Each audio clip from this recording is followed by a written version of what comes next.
বিদেশে রপ্তানির নতুন ও নির্ভরযোগ্য মৎস্যপণ্য কাঁকড়া, যার সুযোগ কাজে লাগাতে সাতক্ষীরার শ্যামনগরের উপকূলীয় অঞ্চলে ব্যাপকভাবে গড়ে উঠেছে সফটশেল কাঁকড়ার খামার। এরই মাঝে যা রপ্তানি হচ্ছে আন্তর্জাতিক বাজারেও। তবে সম্ভাবনাময় এই শিল্পের আরও বিস্তৃতি লাভে দরকার সরকারি সহায়তা। Furniture just smarter, JMG furniture. দেশের বাইরে সফটশেল কাঁকড়া খাবার হিসেবে বেশ জনপ্রিয়। 2023 সালে প্রায় $3.5 বিলিয়ন বিশ্ব বাজার ছিল এই সফটশেল কাঁকড়ার। 2030 সালে $4 বিলিয়ন বেশি দাঁড়াবে এর বাজার। বেশ প্রচলিত পণ্যের বাজারে বাংলাদেশ জাগিয়ে চলেছে সম্ভাবনা, তবে এখনো আসেনি পুরোপুরি সাফল্য। বর্তমানে বাংলাদেশে বিদেশি রপ্তানি করা নানা জাতের মাছের মধ্যে চিংড়ির পরেই সবচেয়ে বেশি সম্ভাবনাময় এ নরম খোসার সফটশেল কাঁকড়া। এই পণ্যের চাহিদার কারণে উপকূলীয় জেলা সাতক্ষীরার শ্যামনগর উপজেলায় বিস্তীর্ণ চিংড়ি ঘের ও লবণাক্ত পানিকে কাজে লাগিয়ে কাঁকড়া চাষে এগিয়ে এসেছে অনেক তরুণ উদ্যোক্তা। অল্প পুঁজি ও কম সময়ে লাভজনক হওয়ায় এই পণ্য চাষে আগ্রহ বাড়ছে।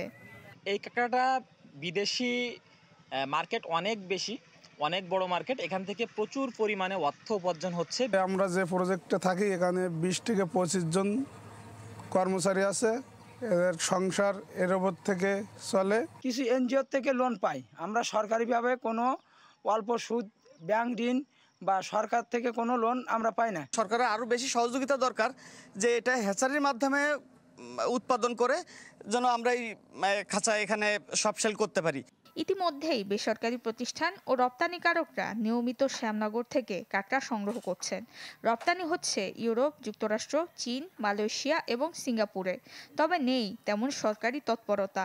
রয়েছে নদী থেকে পাইপে লবণ পানি তোলা বন্ধ নিয়ে নানা মহলের উদ্বেগও। আমাদের যে কাঁকড়াটা হয় এটা ম্যানগ্রোভ থেকে আসে এবং এর জন্য নোনা পানি খুবই প্রয়োজন, কিন্তু বর্তমানে আমরা শুনতেছি আমাদের নোনা পানির ব্যবস্থা বন্ধ করে দেওয়ার জন্য উদ্যোগ নেওয়া হয়েছে। কিন্তু এই নোনা পানি যদি বন্ধ করে দেওয়া হয় তাহলে আমার মতো এরকম 1 লক্ষের উপরে মানুষ ভোগান্তির শিকার হবে। যদিও খামারি ও রপ্তানিকারকদের সব ধরনের সহায়তার প্রতিশ্রুতি জানান সংশ্লিষ্ট মৎস্য বিভাগ কর্মকর্তা। সফটশেল করার জন্য মানুষকে যদি উদ্বুদ্ধ করতে পারি এবং সহযোগিতা দিতে পারি, বিশেষ করে ফিনান্সিক সহযোগিতা দিতে পারি, তাইলে আমাদের চাষিরা এই কাঁকড়া চাষে আগ্রহী হবে। পাশাপাশি আমাদের আর্থসামাজিক উন্নয়ন হবে এলাকার। গত বছর এই এলাকা থেকে 1166 মেট্রিক টন সফটশেল কাঁকড়া রপ্তানি হয়েছে। বিপরীতে আয় হয়েছে $1,41,942। Desk report, channel 24।